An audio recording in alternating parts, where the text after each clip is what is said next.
moderated the young adult fantasy panel a few years ago, and if any of you read young adult fantasy, those books are huge. They're like, 600-700 pages. So these books are all just as deep and meaningful as the huge 600-page young adult fantasy books. But the prep work was a little easier on me this time. So I think I've got 600 words maybe. So I'm not. Well, that's good. That's the sweet spot. You gotta get the word count down. Oh, thank you. Thank you.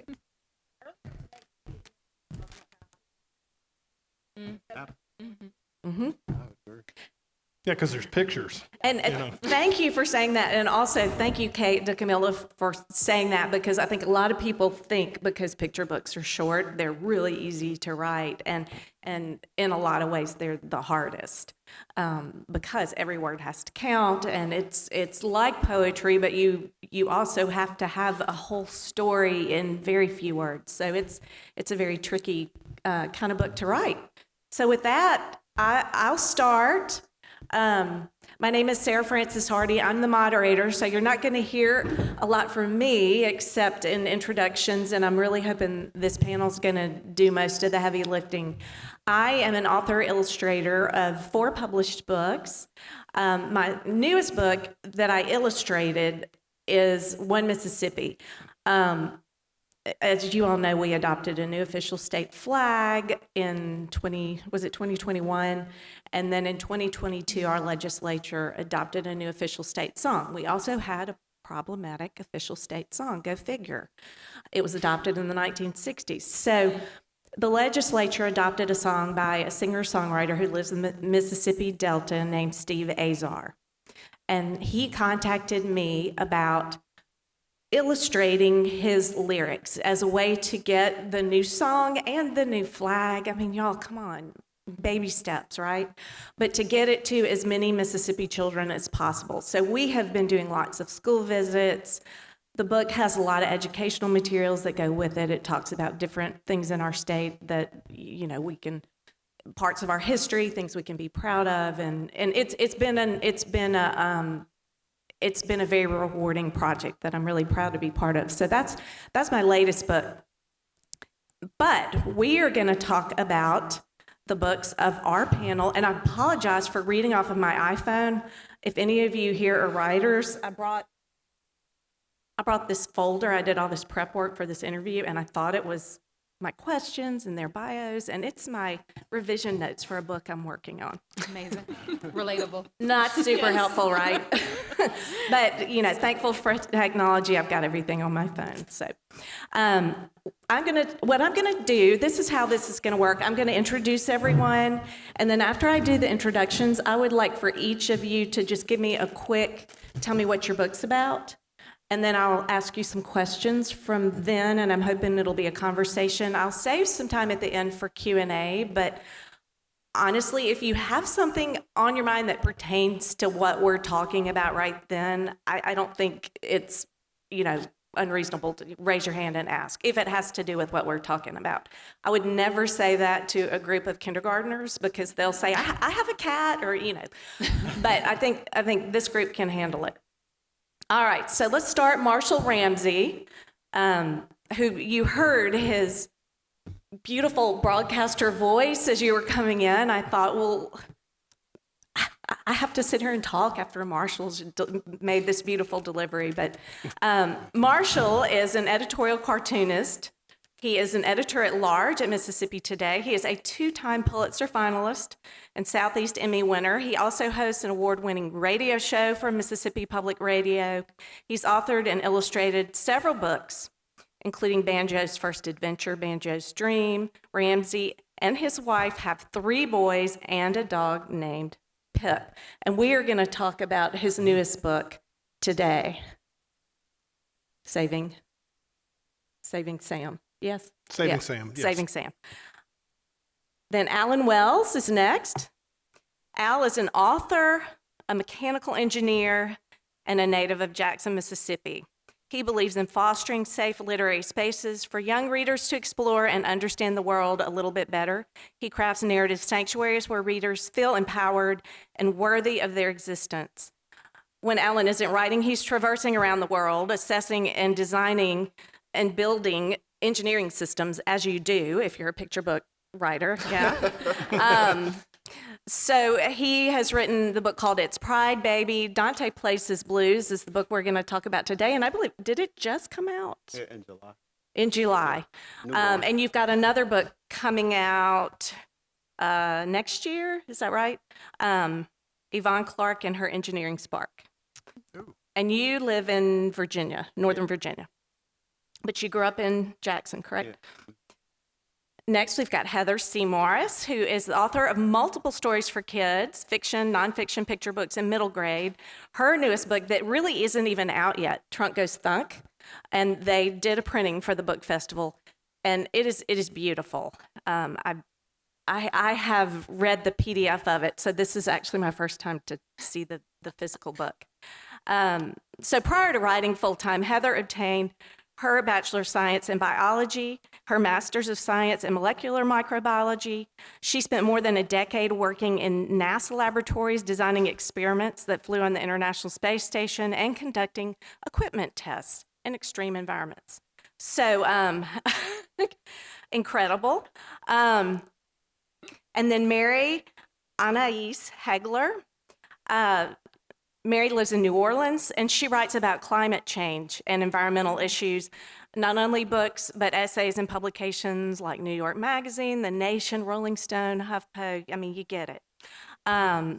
She's going to be talking today about her newest book, The World Is Ours to Cherish, which is a story asking kids to take up the charge and reverse climate change. And you live in New Orleans, I said that. All right, so now what I would like, let's go reverse order. And everybody, each of you just tell me a little bit about your book, just maybe your elevator pitch, or just so that everybody knows what your book is about. Start with you, Mary. Sure. So The World Is Ours to Cherish is written as a letter to my nephew. I wrote it, the first draft of it I wrote in 2021 when I was still living in New York City. I am originally from Birmingham, Alabama, and Port Gibson, Mississippi, and this was at a point where it was real cold outside, it was real COVID outside, and I was homesick as all get out, and I realized I was gonna be moving back south. My nephew lived in New York as well, and his mom, my cousin, was gonna move back to DC, and I was starting to realize that when he got old enough to ask questions about climate change, I might not be there. I wanted to be his kooky climate aunt. So I decided maybe I should write something down. And so I basically wrote this letter that was essentially, this world has changed. It's not the same world that I grew up in, and I'm sorry about that, but this world is still magical, still beautiful, and we can do as much good as we can together. So that's the basics of it. Thank Love you. it. All right, Heather.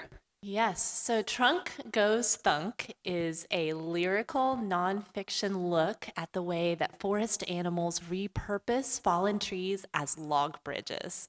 And it's based on, well, I'm not actually going to get into that right now. I'm going to see if Sarah Francis asked me that question, but it's based on a pretty cool story. As you could tell, I really like school. I did a lot of it. I'm sure a lot of y'all here might not like school. My children don't really. No, you guys, you like school. But since I spent so much time learning about biology and living things, I love being outdoors and just exploring the woods and the animals that inhabit the woods, and also the trees themselves, the living creatures and things there that are in the woods. And I thought, it would be really interesting to write a book that captures something beautiful happening from something that could be sad, like a tree falling. You might think, oh, that's the end, and that's the last thing that tree's ever going to do, and how sad that it died and it fell. But if you read this, you'll see that that's one of the themes that I pull on. But I was interested in writing something that talks about bringing all of these different things together. At first, they're separated, And then because a trunk went thunk, oh, they're together. Thank you, Heather. All right, Al? Hi, everyone. My name is Alan Wells, and I am the author of Danté Plays His Blues. And Danté Plays His Blues is essentially a story about a little boy and his mom who are faced with housing insecurity. And so the little boy's uncles take them in, and the little boy has challenges adjusting at first. He misses his family, he misses his old neighborhood, he misses his old community. But when his uncles introduce him to the love of blues and the love of playing the saxophone, because music is what runs deep in their blood, Danté learns a new perspective, and he learns to turn his blues into his muse. Nice. Banjo Marshall. was the, what's that? I was about to say, Marshall, go. Oh, very good. Sorry, I just jumped right in there. Banjo was a used dog. We were his third family, so I wouldn't say he was a rescue, but he came into our lives, and he was very much a real dog, and he obviously moved in and became a big part of it. Had a real strong will and a real strong will to live, and I created the first book, Banjo's Dream, many years ago to show kids that if they could dream it, they could do it, because in Mississippi, I think we have some of the most talented children per capita anywhere in the United States, but sometimes they might lack the belief that they can do great things. Well, time passed. I couldn't really think of a second story for Banjo. Kind of faded away. Then the pandemic happened. Well, a lot of artists were giving things away, like singing songs and so forth. You did not want me to sing you a song on the internet, okay? That would have been worse than the pandemic. You would have said, no, I'm going to go to some place in a crowd just to get away from this sound. So I started doing coloring sheets based on the Banjo book and the Banjo characters. So Banjo, and then Pip, who's our dog now, she would have been here today. Her appearance fees are incredibly high. I could not get her here today, so she is at the house right now. And Sam the cat, who was a 26-pound tabby that we had that was bigger than Banjo, but was truly his best friend. And Mr. ML, who is the giant alligator who doesn't realize he can eat the other three characters.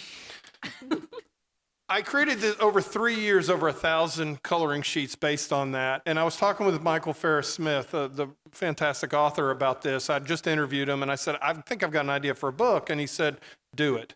Which, people can say, why Mississippi? We have access to such incredible creative people here that you can call up and say, hey, I got an idea. What do you think? And they'll give you an answer. So anyway, long story short, I wrote it in about 45 minutes on the first draft.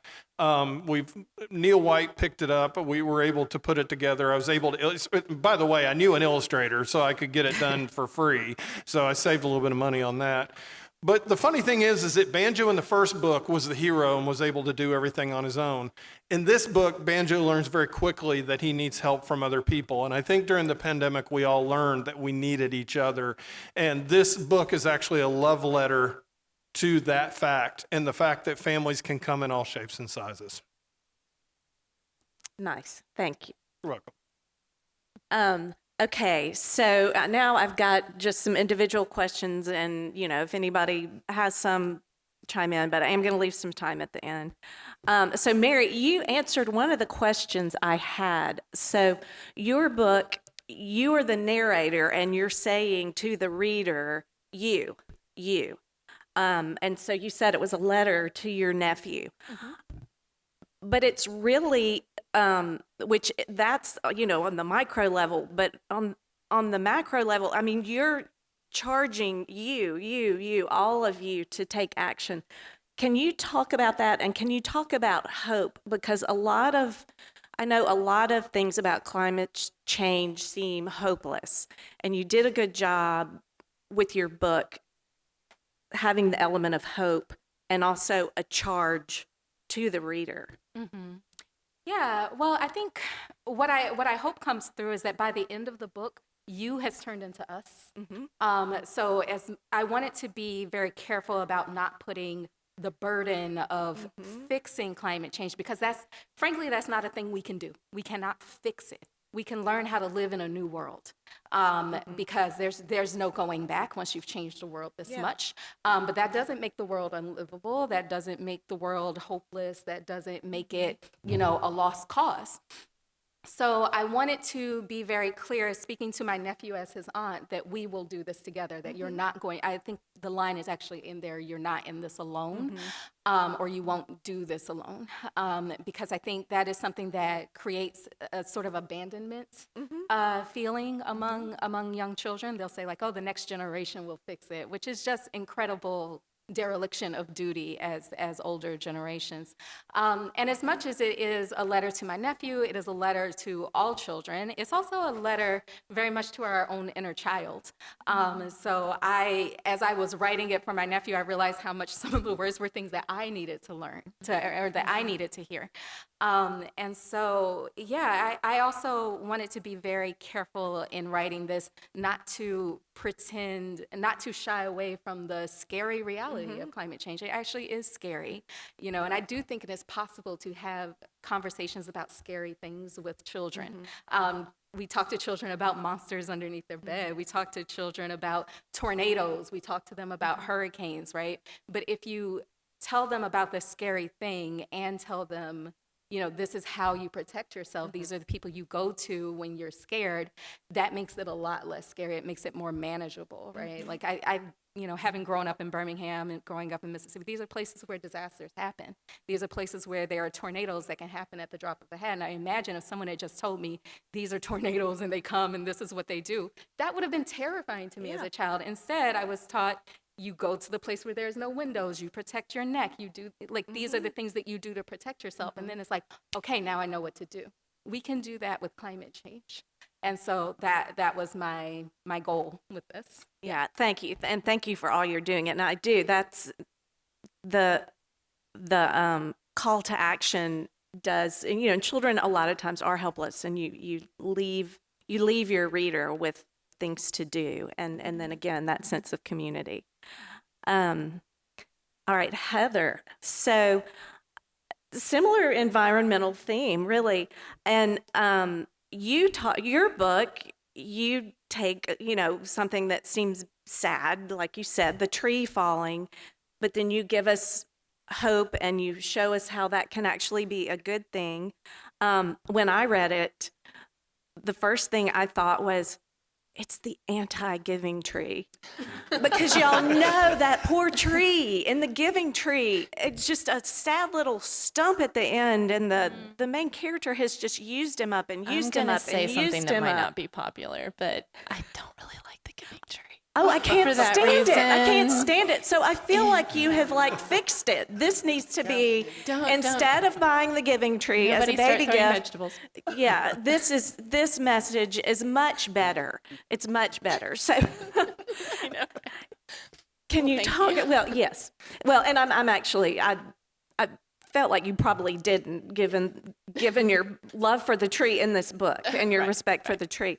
Can you talk about how you turned it around and your voice of hope that you created? Oh, thanks, Sarah Francis. I think in order to answer that question, I have to say the thing that I didn't say earlier, which is how this book kind of came to be. Yes. So I'm from Huntsville, Alabama, and there's a lot of rockets there. They're not really biology related, but they're pretty cool. And we also have, aside from the Space and Rocket Museum, we also have a very good natural history museum not too far from Huntsville. And so my family and I like to trek over there every so often and poke around. And one day, while I was in one of the rooms, I noticed a video that was playing on a loop. And it was a video with no sound. It was just black and white. And I realized, wait, it's a wildlife camera. Someone had set up a wildlife camera that was triggered by motion near a log and was just watching whatever went across the log. And my kids who are here today had to drag me out of that room away from that video. Like, Mom, you've been here for 30 minutes or more watching this thing. I was mesmerized because I saw every animal that's in this book using that log in real life.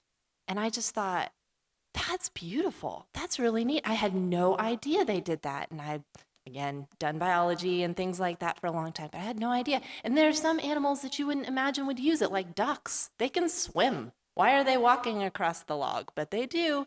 And so it was just fascinating. And as I began to think about it, I thought about, well, what would it take? It would take a tree dying and falling in order to make that bridge that would go across. And so it just became a really beautiful thought.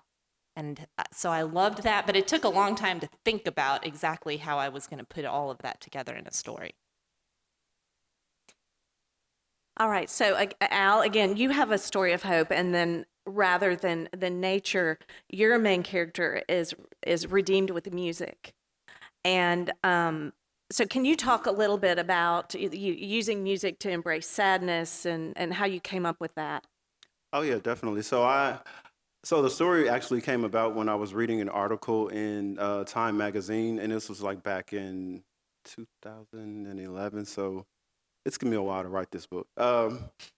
So I was reading an article, and it was a family in they were interviewing this family who was staying in a motel, and that family was struggling with housing insecurity. And so I kind of, typically when I read articles and things like that, I sort of reflect on like my own childhood experiences or things that I've experienced or watched others experience. And so my mom, she's here today. She's a daycare teacher, and a lot of the kids at the daycare that she worked at were sort of like struggling. And so I watched my mom sort of donate to those kids. And then as I got older, it actually gave me an opportunity to connect with those kids and mentor those kids. But anyway, the story came about from reading that article and like my own childhood experiences. And I just thought about how kids, how are they able to cope in those circumstances? A lot of kids go into those situations confused, not knowing not knowing what's going on and everything like that. So I wanted to write a story where the child is able to find something that they're passionate about and find joy, turn that sadness into joy through the love of music or the love of sports, because it's just not specific to music. It's whatever that child is actually interested in. Thank you, Al. And also, your illustrator, where's your illustrator from? He lives in Atlanta. And did he come to Jackson to? Oh, so I actually, Because there's Fair Street in the book. Yeah, and, Fair Street and a lot of other Mississippi Yeah. influences. You'll see Jackson State paraphernalia. You'll see the magnolias on the front. So magnolia is the state flower. So I wanted to make sure that the illustrations were authentic to Jackson, Mississippi. And so what I did, we kind of just text back and forth. Oh, and I good. sent So him- you I got sent to have him- a conversation with your illustrator, and y'all, that doesn't always happen. Yeah.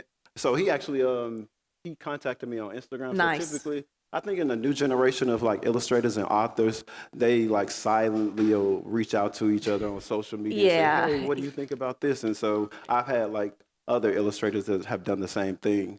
But back to your question. Well, did he come? Did he come to Jackson, or were these just you told him these places and sent photos? Or Yeah, so I actually sent him photos of my family, photos of Nice. Jackson. And so if you actually look at one of the pages, it has a picture of my grandmother in there. And I put that in there just because she's always been like a positive influence, positive role model in my life and a positive influence. She's, when I told her that I loved writing, she immediately sent me to the library with a script that she got back in the 1960s of the Little Miss Firecracker contest, and she let me make copies of it because she didn't want to get rid of the original. She let me take it to the library and make a copy of it, and from then on, that's kind of where that spark and that love for writing came from. Nice. Well, and I was going to ask you whose photo that was, so thank you for answering that question. So Marshall, and you are our only illustrator on the panel. Mm-hmm. And so I do want you to talk about hope, because you were doing all of these images. You were putting it on Instagram during COVID. And so you really used your art and the story of your animals to give other people hope. Can you talk a little bit about that? Yeah, so my day job is making fun of people, and then during the evening I bring hope. Yeah, so it's kind of like a reverse Batman kind of thing. No, during the pandemic, and I mean, we were, and my wife Amy's in the room, by the way. Y'all give her a hand, because she's put up with me for a long time, and She teaches K through 2 art and is fabulous at it. And my son's here as well. No, I tell you, when you're by yourself, and I think we quickly discovered we needed each other. We needed people. And I discovered that sitting in a chair for 17 hours a day is not a smart move, because I ended up having back surgery because of it. Yeah. So that was like a year recovery. So I had the double whammy, and between the pandemic and the back surgery. And I was very lucky because I had Pip, my dog, who hung out with me, who, basically it wasn't that she was there to give me hope or to give me love. She just needed to go out and to be fed and stuff like that. So that's how Pip rolls. But at the end of the day, I was out when I was doing my morning walks for my back surgery recovery. I was taking pictures, and then I discovered that other people were liking it for that reason. And so I think that DNA got into this book a lot, because like I said, there's no theme to those coloring sheets, but at the end of the day, like for instance, when the protests were going on after George Floyd, I had, Banjo comforting Sam, dogs, and, they live in a dog world, and you had a cat, right? So it was a way to be able to address that. Mr. ML was not allowed in the pool. For some reason, I guess because he would eat everybody, but it turned out but these characters started caring for each other and loving each other, and it was like, I think it was just me seeing the way the world was coming unwound, and like almost like you're pulling on a thread, and it gave me another vehicle, because I can do politics all day long with my political cartoons, but being able to create these characters, they helped me mentally, but I think they also helped other people mentally too. And I do have a theory, because like I said, I put all those coloring sheets out in the universe for free, never charged, and I literally got a book idea back. So that was pretty cool. Well, and I'm going to stay with you, because you've been touching a lot on community. Yes. And the larger community of your audience. But let's talk about community in your story. Yeah, it's fun. Number one, because like the animals are all real animals, obviously, so there's a lot of personality of the animals themselves in the story. But like I said earlier, Banjo was in the first book, he was the hero. He could do everything on his own. And I'm now 10 years older, and I used to think I could do everything on my own, and I now realize that I can't. And Banjo, I think, very quickly realized that, so the plot of the story is Sam is missing. He's a cat. He is captured by evil squirrels. Because in Banjo's world, all squirrels are evil, okay? So he's captured by evil squirrels. There is a tree in it, but it's a very scary tree. It's not a kind, giving tree. And so Banjo's a pilot, of course, because I loved Richard Scarry and I loved Snoopy as a kid. And that was a friend of mine, Paige Braddock, is in charge of Schultz Enterprises. And I told her, I said, if you see Banjo flying, it's an homage to Snoopy. I'm going to tell you that right now. And so Banjo flies, and he realizes that Pip is stowed away. And in the end of the day, Pip becomes a hero in her own right and helps out. And then they come across a very tall new friend who's very scary, but turns out to have basically the mindset of a kindergartner in the heart of a child. And so by the end of it, there's growth in Banjo. It's called Saving Sam, but at the end of the day, it's really saving Banjo. And it is a story of a unlikely group kind of coming together. And Al, you have a similar theme. It's at the beginning, the little boy is not excited about moving in with his relatives and having to form a new family. Can you talk a little bit about that and his sense of community and how that helped him grow? Yeah, definitely. I think so. For me, all throughout my childhood, my family, my extended family has always been that sense of community, and so I wanted to introduce a perspective that I think now in this climate that we're in, I don't see a lot of community in there. So I wanted to make sure that kids had an opportunity to see what family looks like, what it means to actually come together in a time of need and a time of support, and that you really shouldn't be ashamed of having to go to your community when you need support. Yeah, thank you. And Heather, your community is this cast of animals, and you play with opposites too, which I think is a brilliant way to introduce community, because you're doing it using opposites in an unlikely event. Right. Yes, it was interesting after I watched that video and I had to sit with the idea for a while of, okay, so this is a fascinating video. All these animals use this log. Okay, there's not really a story. Like they use this log. Okay, great. But what can I tell about that? Then I started thinking about, like Sarah Francis said, all of the opposites. And so I'm not going to give them all away. There are a bunch of different ones in here, some that you may or may not be familiar with, but the theme, the one that kind of goes all the way through, is separated and together. And so that's the community element that I definitely pulled on, and the way that at the beginning, all of these forest animals are separated by this river, and by the end, they're together. Now, as you guys may have thought, my husband really likes to joke about, yeah, I bet the bears are real happy about that together, because we've got all of these herbivores that are now with the carnivores. And so I'm like, thanks, yes, that's not necessarily what we were going for. It's fiction. Keeping it real. Fiction, right? Yeah. Right. Or is it? It's considered No, nonfiction, it's considered actually, isn't nonfiction, it? yes. Yeah. But nobody's eating Okay. anybody in this book. Right. Sometimes that happens. Sometimes they don't eat if they've had enough to eat. Right. We'll go with that. Yeah.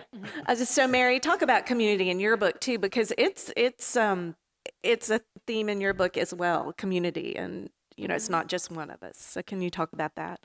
Yeah, so community shows up throughout the book in the sense that it's a conversation between two people, but also, and I try to emphasize the idea that our community goes beyond even our species. Our community goes beyond even, mammals or other animals. It goes into plants. It goes into like this planet that we live on. The community basically of life forms all around us, and trying to spark a sense of wonder in children at this world and how beautiful it is, and how much of a miracle it is that we get to live in it. And that sort of, the hope is to inspire a sense of connectedness and a sense of protection and looking out for one another. And just the ecosystem jobs that we all sort of perform, right? So you might not think that a bee is looking out for you, but a bee is pollinating things, a bee is creating honey. Like we all sort of have this way that we contribute to this world that we live in. And in the end, the community is mentioned as a solution, and it is one of the biggest climate solutions that you have. It's the way that you stay safe in a disaster. It is a way that you can build things like community gardens, community solar power. It is a big part of how we learn to live in this new world. Thank you. Okay, I'm going to stick with you because each of our panelists have these other jobs and other interests, and your interest in climate awareness and as a writer about climate change, you really match up with your book really well. So can you talk a little bit about what you do as a journalist for climate change? I know you've done a lot of articles, you've had a podcast, things like that. And also maybe talk a little bit about the notes in the back of your book, the notes, the like sciencey notes, or is it? Yeah. Oh, yeah. So I do not pay my bills with book money. I am also a communications consultant. All of my clients are working on climate justice in some form. So I cut my teeth in climate change work in 2014 as a policy publications editor. And yeah, that's a way to get quite basically a PhD in climate change in a way. And so that turned into, eventually you read enough of these things, you start to see the way that we are talking about climate change in a broader way, and it will just make your head explode. And I eventually felt like I needed to have another outlet, and that was how I started writing. I started writing essays. And I did that. I went into podcasting. I still have a podcast called Spill that is just not, we used to do Hot Take, and that was weekly, and then that you kind of burn out. And so Spill is more like monthly. I started teaching, started doing speaking sorts of things, but yeah, I still do the communications consulting to pay the bills. And this book did kind of come out of one of the essays that I wrote in the Boston Globe. It was called, oh shoot, I can't remember the name of that essay, but it was essentially grappling with the question of having children in climate change, because that's a question that's often posed to women. Of if you have children, then that means you have hope. And if you do not have children, that means you do not have hope. Well, I don't have children. There are a lot of reasons not to have children. Like sometimes your life just doesn't turn out that way. And also, I think that not having children does not mean that you don't care about children. It doesn't mean that you don't have hope for the world. And I think that nobody asks men those questions.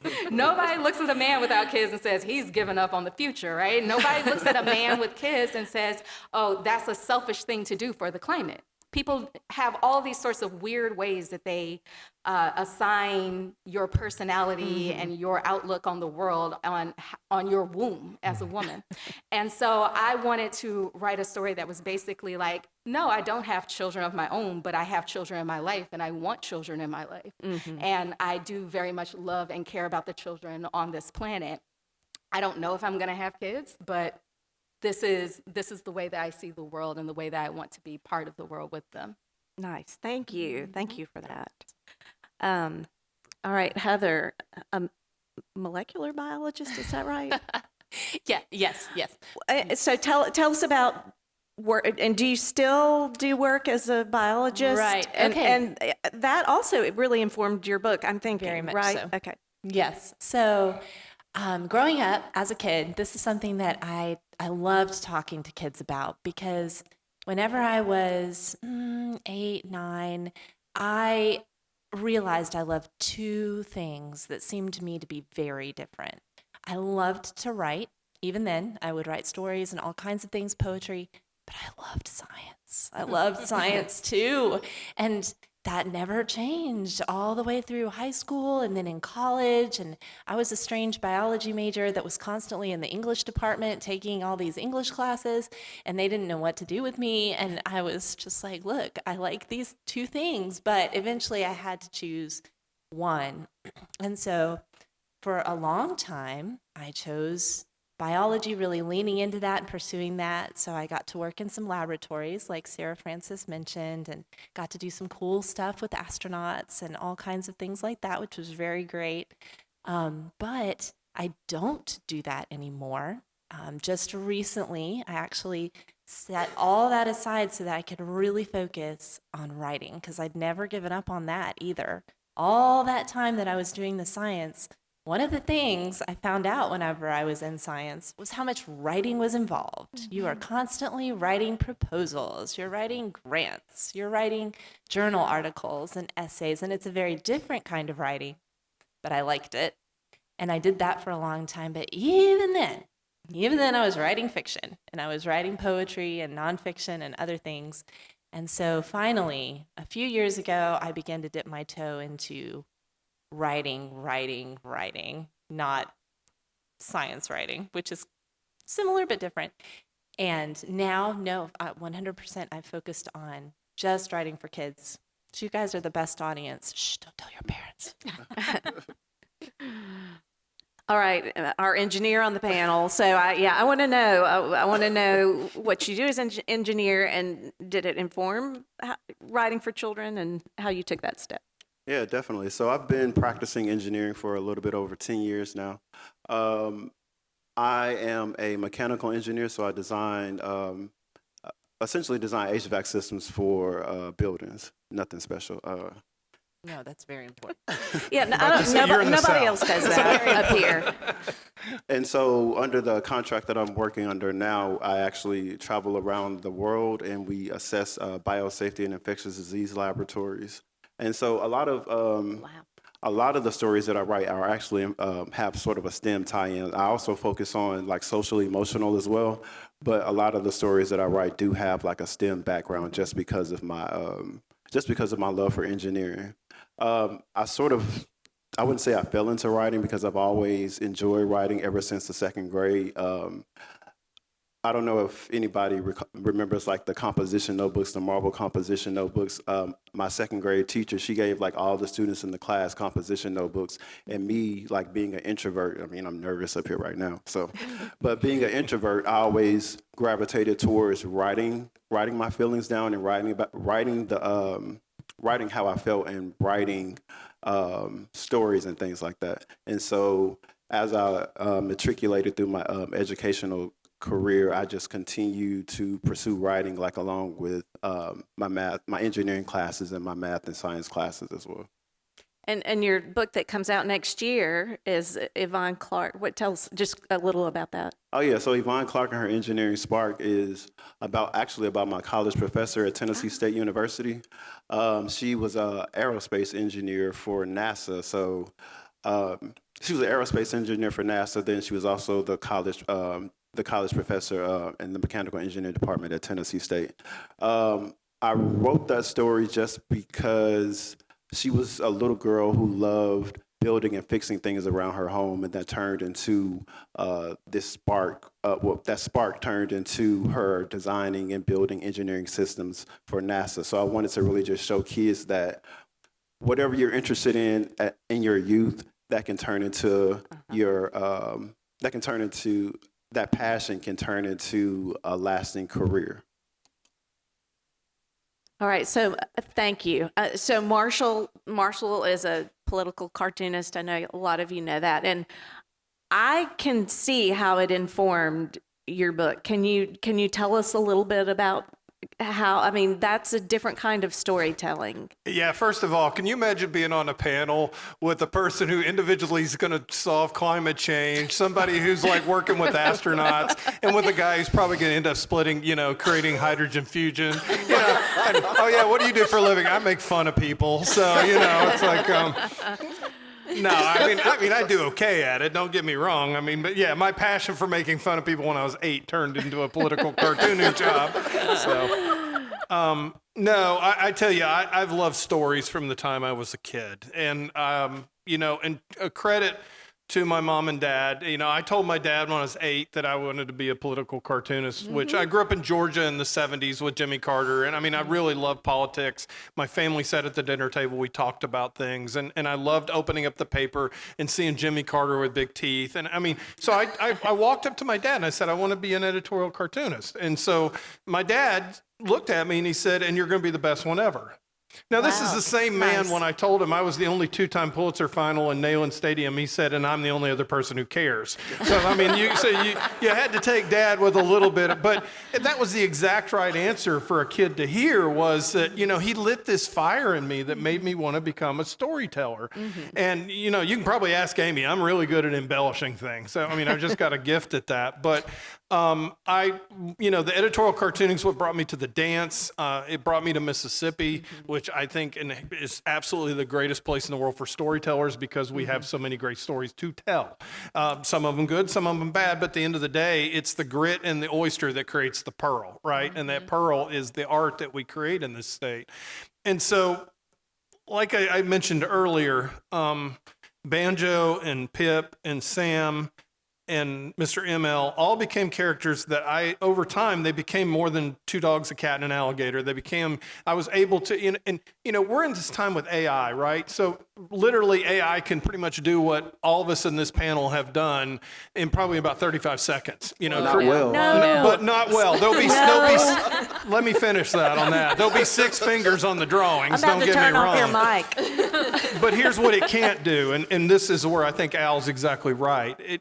It can't create the humanity of the characters. It can't create some connection between the reader and the soul of the artist. And now I will say that after 7,000 cartoons, I can't say any of them had any soul whatsoever. Well, a couple of them. But a book like this enables me to sit down and create characters and do something that I hope you enjoy. But for me, it became a lesson in mental health. One of my favorite cartoons of yours, we were talking about it at lunch, and I was trying to remember the caption, but it was, I think, the first Mississippi Book Festival. Yeah. And Marshall drew a picture of the Capitol. What was the caption? It was something to the sense of, it's like the only intelligent thing to come out of that building all year or for the book festival. But that said, next Sorry, I year the didn't book mean to festival will not be at the set you Capitol up. after I just said that. Well. It'll be kicked out. I don't know though. I did a Barbara Bush cartoon a few years ago. Yeah. That It was beautiful. it was great. So sweet. The Yeah. Bush family found it. Not to go into it, but the beauty of it was I heard from like 1,000 people over through emails and letters that had lost children. Mm-hmm. And here's the thing: everybody at this panel has now created a book that in its own way will move somebody and change somebody and make somebody make a different decision in their life. And that's the beauty of art. And once again, that's what Al's right. That's what AI never can do. Yeah. Okay. You redeemed. Thank you. Thank you for that, Mark. Yeah, that was beautifully. I still don't feel beautifully very said. smart on this group. But just to let Well, you know. I'm with you. That's okay. I'm with you. But one thing, and the reason I asked that question is because, and we have some young people in the audience, but we also have parents and grandparents. When I was growing up, I never knew you could be more than one thing or do more than one thing. And all of us here, I have a law degree, so all of us here have and continue to do different things. And sometimes as an artist, that's just what you do. That's just reality. So don't ever, steer your kids or steer yourself away from something you love because you think you only have to do one thing, because we're all up here doing a dance, I think, and trying to do lots of different things. Okay, so I'm watching time. I've got more questions, but I would love to hear from all of you if we have questions from the audience. Yes.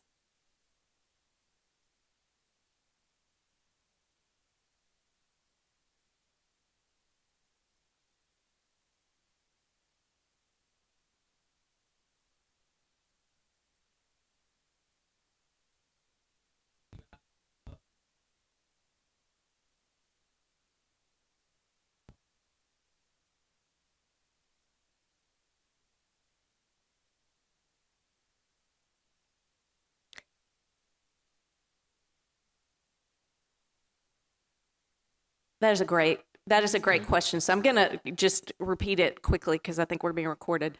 So a lot of us have talked about inspiration from family or teachers or parents, grandparents. So can you talk a little bit about what you would say to kids or what you would advise people to say? And Heather, I guess we'll start with you. We'll go in a different order. Okay, excellent.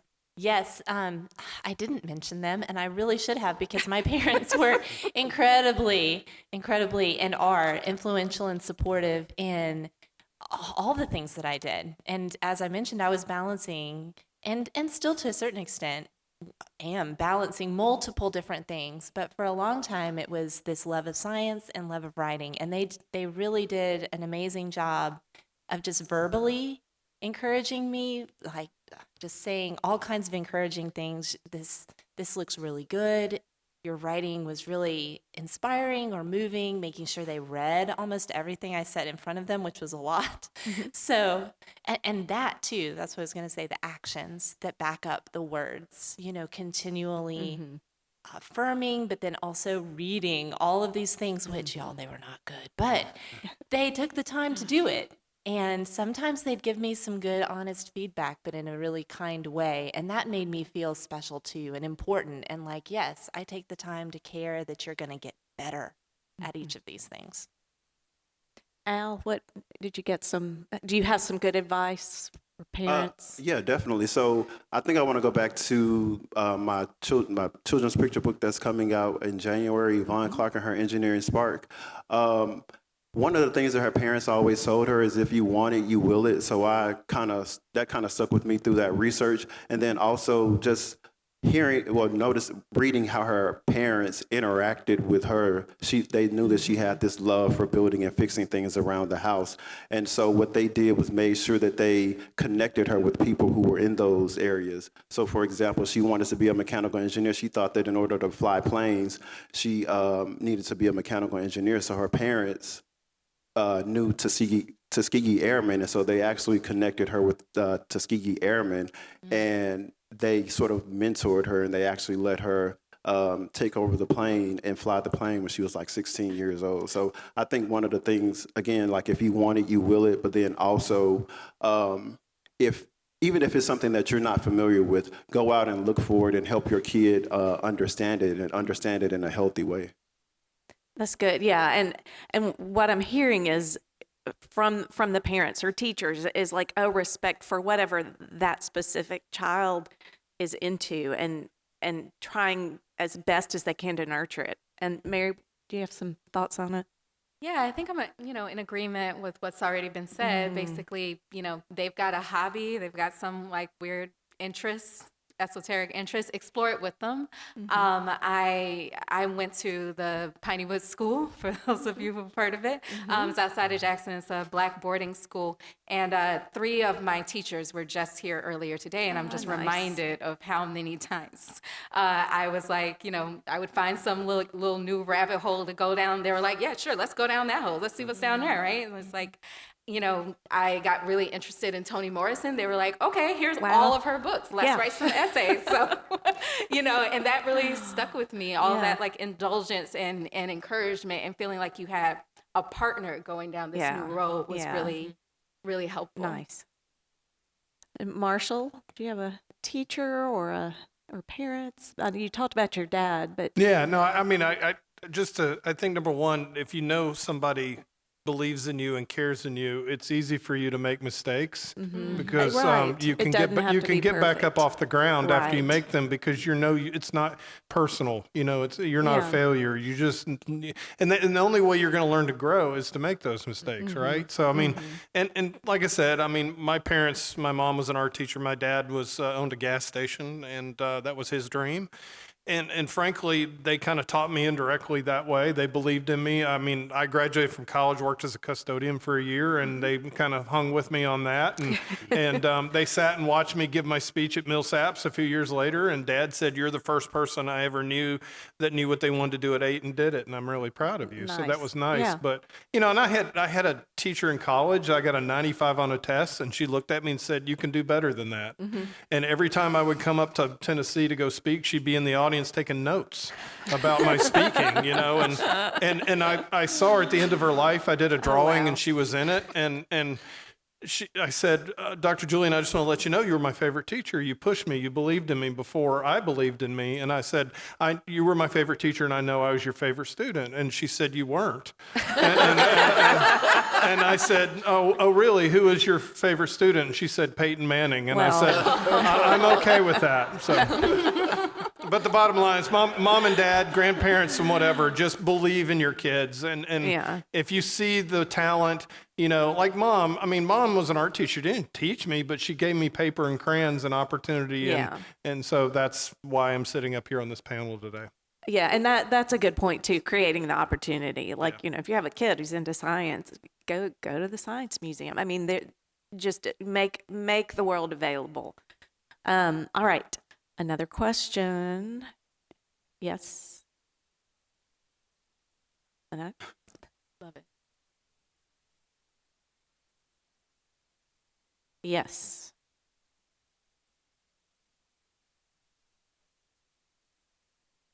Uh-huh. I think you are. We can all, it's hard. I'll say just a little bit, then I'm gonna let y'all. But one thing, I would say 500 words and under is the traditionally published sweet spot. Something that is unique to picture books is that if it is in the illustrations, it doesn't have to be in the words. And so even are you an illustrator? So do a book dummy, and like you would never have to say he is happy because he's just going to be shown with a smile. Things like that can really get your word count down. But it's just a reality of books today. Children have changed. Attention spans are short. Things like that. It's just different. Even 10 years ago, Sarah could France, go I don't mean to longer. jump in, but just as my only thought on it is just from experience of reading books as a parent. You want your that kid to too. go to bed, and you want to go to bed, and you're tired, and if you're reading War and Peace Illustrated, so that book's going to disappear very quickly. Yeah. I don't care how much the kid likes it. Something else that- Al, like, did any of you have to do major cuts and or were you writing in that sweet spot? And Al, what was your experience? Yeah, so I would say, so like I said, it took me a while to write this book. It actually started off as like a journal entry. And then when I sent it to an agent, she was like, what is this? I don't know what to do with this. So I had to actually learn about plotting and actually creating like a well-rounded beginning, middle, and end. And but once I sent it to my editor who actually bought it, we went through maybe like one round of edits, and they were just like word choice and stuff like that. Yeah. So you were already, do you know how many words your book is? I think it's 660. Okay. So you can get away with it maybe. Yeah, I think oftentimes it can like depend on the pacing of the book as Yeah, well. for sure. So if you focus on like the pacing, then you'll probably realize I need to take out about 200 words or something. Yeah. Yeah, Heather? you took what I was going to say. No, that's Yeah. fantastic. Yeah. It was fascinating and rather liberating as a writer to sit in a panel or I guess a conference session recently and to hear an editor say exactly what Al just said, that it's really more about the pacing and less about the total word count, although there is a balancing act. You don't want to have War and Peace Illustrated come out.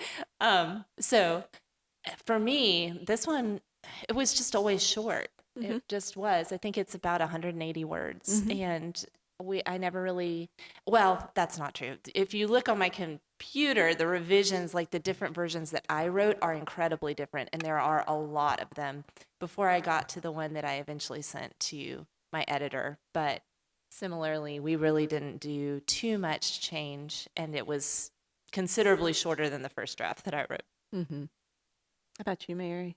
I have no idea how many words Yeah. my book is. None. I wasn't thinking about word count at all when I was writing it. I did go to the bookstore and looked at a whole bunch of children's books to like get a feel for what goes into them, and I was just like, oh, so essentially a poem. And so I looked. Yeah, it is a poem. Yeah. I looked really closely at the books that were like poems that like people like Langston Hughes had written that had been turned into children's books as my inspiration. So I was thinking in terms of stanzas, and I guess I did think about pacing.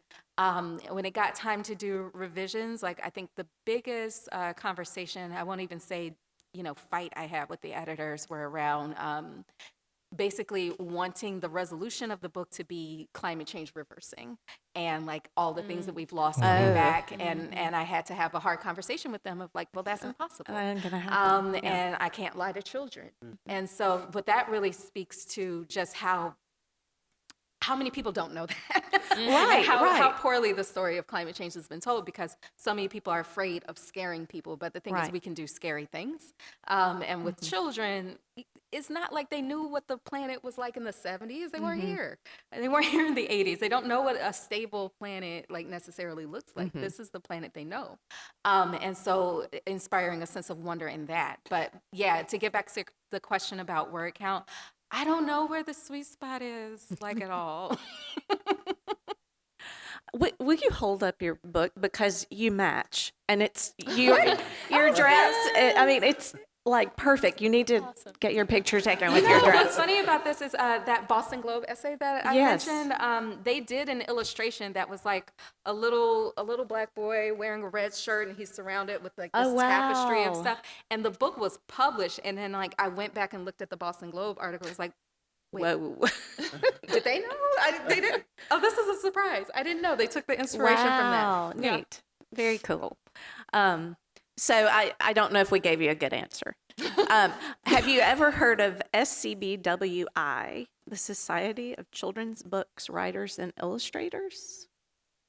Go to the website scbwi.org.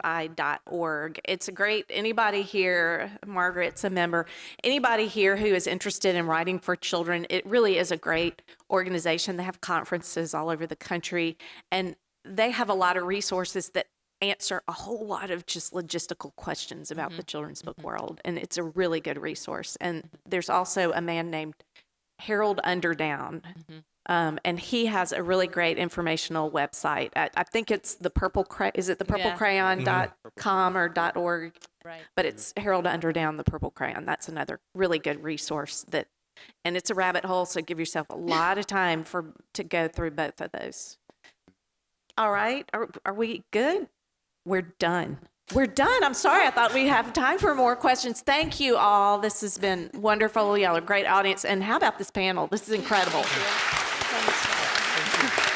And everybody, I think all of us are signing books at 3 o'clock, I think. Is that right? Correct, Everyone yes. at 3? All right. Buy their books. That's the best thing that you can do for a writer. And these are great books for your library, great books for your friends, for kids, baby gifts, all of the above. So 3 o'clock signing tent. All right. Thank you all. Thank you. All proceeds go to Pip's vet bills.